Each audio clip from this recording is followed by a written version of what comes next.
welcome back to my channel, Math and Language, and we're going to discuss accounting for special transactions, formation, bonus on initial investments. So let's have the definition muna. Ano ba yung bonus? The bonus method is yung accounting procedure daw used in partnership formation when a partner's capital account is credited for an amount greater daw o doon mas mababa dun sa fair value ng net contribution nila. So there will be times na di naman yung sa agreed capital natin ay mas mababa dun sa i-contribute nila.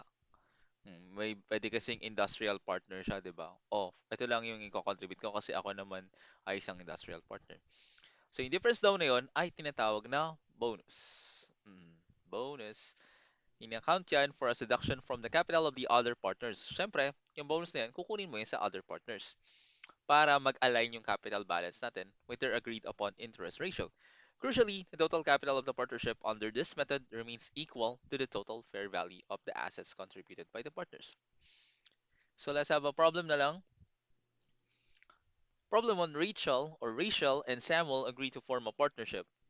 They agree to share capital and profits or losses in a 70-30 ratio. So 70-30, so si Rachel muna yung nabanggit, sa kanya yung 70%, si Samuel yung 30%. Initial contribution natin, fair values. Rachel contributes equipment with a fair value of 140,000. Yung partnership, in-assume yung mortgage of 10,000 pesos attached to the equipment. Samuel contributes cash of 50,000. Ngayon, partners agrees to use the bonus method to adjust their capital accounts to reflect their agreed upon 70-30 interest based on the total fair value of contributions. Okay. So, simulan tayo.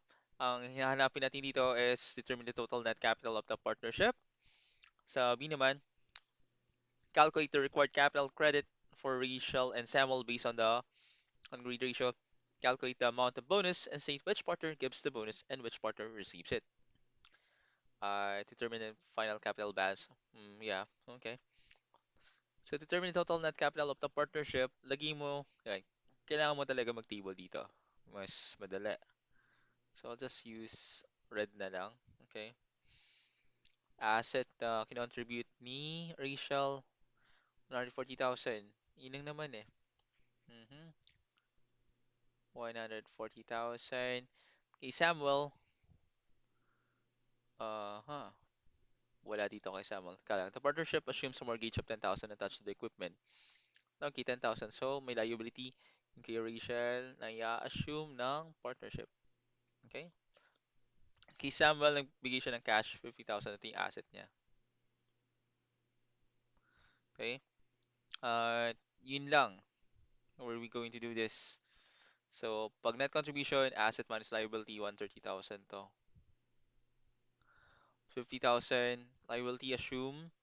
Wala siyang liability dito, so 50,000 lang yan. So, net contribution natin, a-add mo yan, 180 to. Asset contribution na to, yeah, add mo siya, 190, 10,000. Mapapansin mo, di ba, add mo to pag ganito. 140 plus, 140 minus 10 is 130, 50 minus 0, 50, 190 minus 10, 180. Kapag nag-add ka pa ganun, at pag inayos mo to, dapat 180 din siya. Add mo to kasi net contribution to. Ito naman asset minus liability, 180 lalabas yan.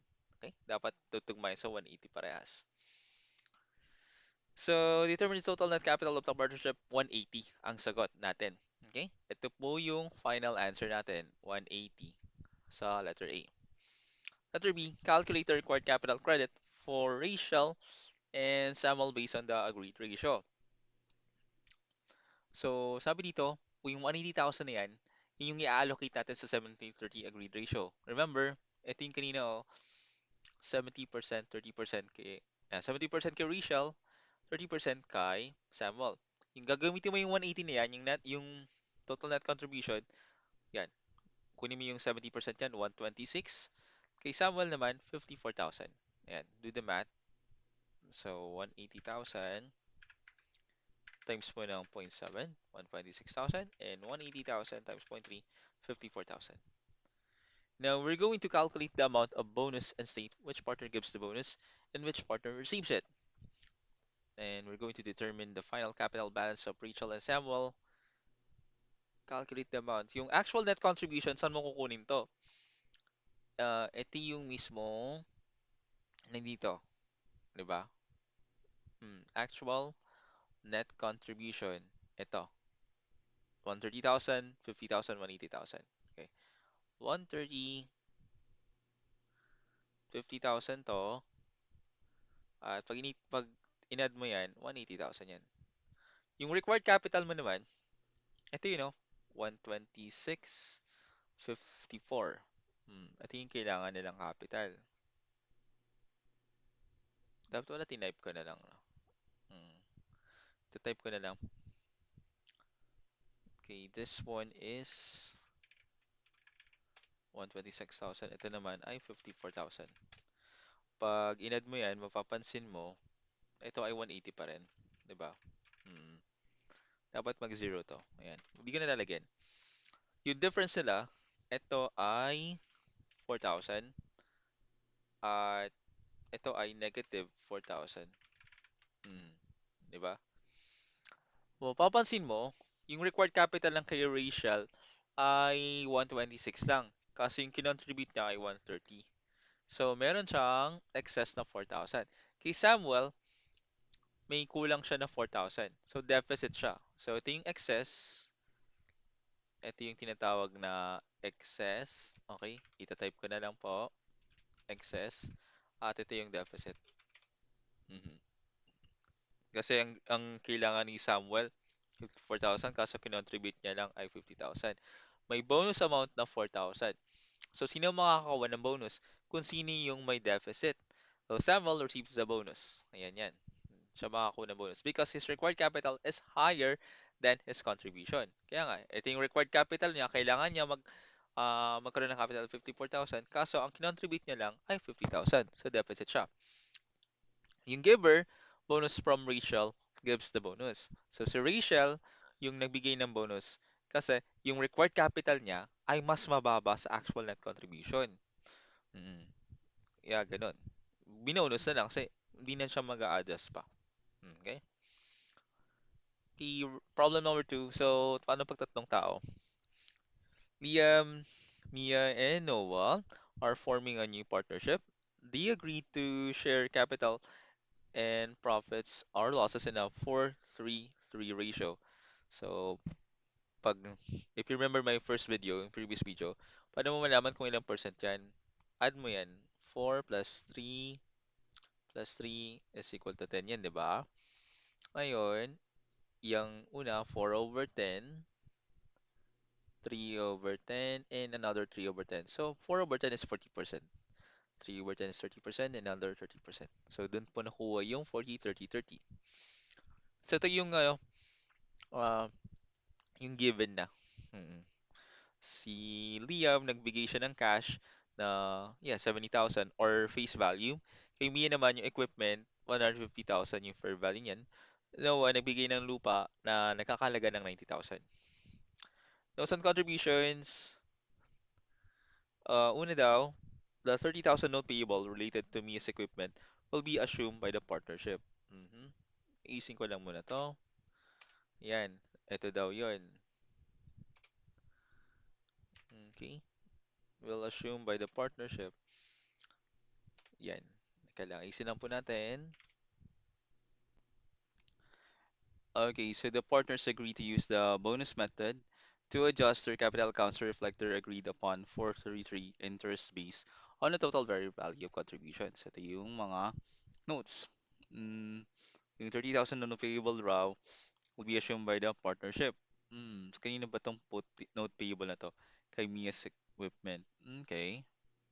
So ito yung mga requirements din natin na kailangan hanapin. Kasi ko lang to. Determine the net contribution for each partner. Ito yung hinahanap natin kanina. And the total net capital of the partnership. B, calculate the required capital credit for Leah, Mia, and Noah based on the agreed ratio.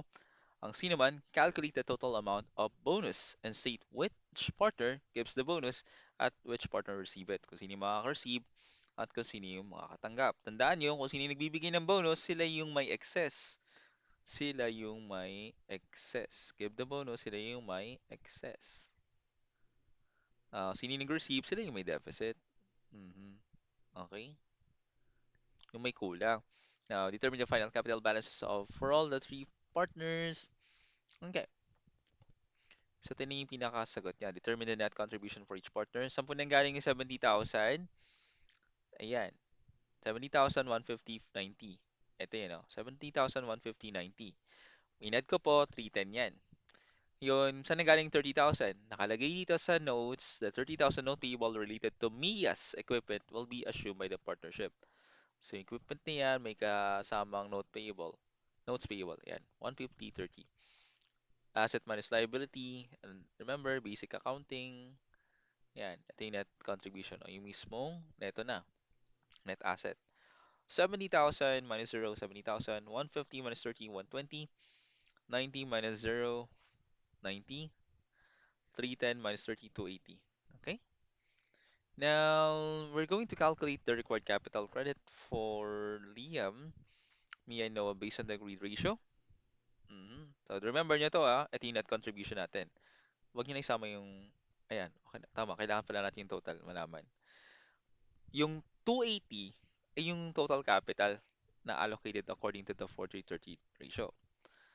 Kailangan, ulitin ko, determine the net contribution capital for each partner. So, kay Liam, 70, kay Mia, 120, 90. Sa buong partnership, total net capital nila, ito, 280. Okay? Pag determine the net contribution for each partner, ito, 70, 120, 90. Now, we're going to calculate the required capital credit for Liam, Mia, and Noah based on the agreed ratio. Kasi may pinag-usapan sila na 40-30-30 ratio at gagamitin natin tong total net contribution na 280. Yung kay Liam daw, required capital niya ay 280,000. Yung total, multiply mo sa 40% kasi ito nga yung ratio niya eh. Si Liam, si Mia, at si Noah element. Okay. Next one. Mia's required capital, ayan, 280. Gamitin mo yung total, times mo sa 30%. That is 84,000. Okay? Syempre, 280,000, same multiplier, 30%, 84,000 din. Okay? Meron kang 112, may 84 ka, at 84. Ang tawag dito, ito yung capital credit para sa each partner. Remember, capital credit. Itong sa letter A, tinatawag yung net contribution for each partner. 71, 29. Okay? Kaso, ito yung required capital. Now, we're going to calculate the total amount of bonus and state who gives or receives it. So remember, the bonus is the difference between a partner's net contribution and their required capital. So partner, asset net contribution, yung required capital. Sir, saan po nanggaling yung yung asset net contribution? Dito po galing yun. Ayan o, ito yung net contribution nila, asset net contribution. 71, 20, 90. Asset net contribution. Yung required capital, dito po galing yan. 112, 84, 84. Yan.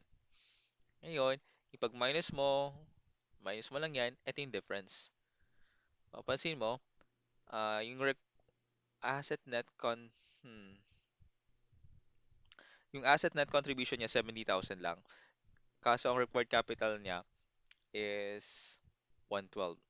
Okay. I'll just edit this one. Alright, so inedit ko lang siya. Dapat, iba, asset net contribution minus required capital. Ito yung difference niya. Negative 42,000. So, negative, may deficit ka.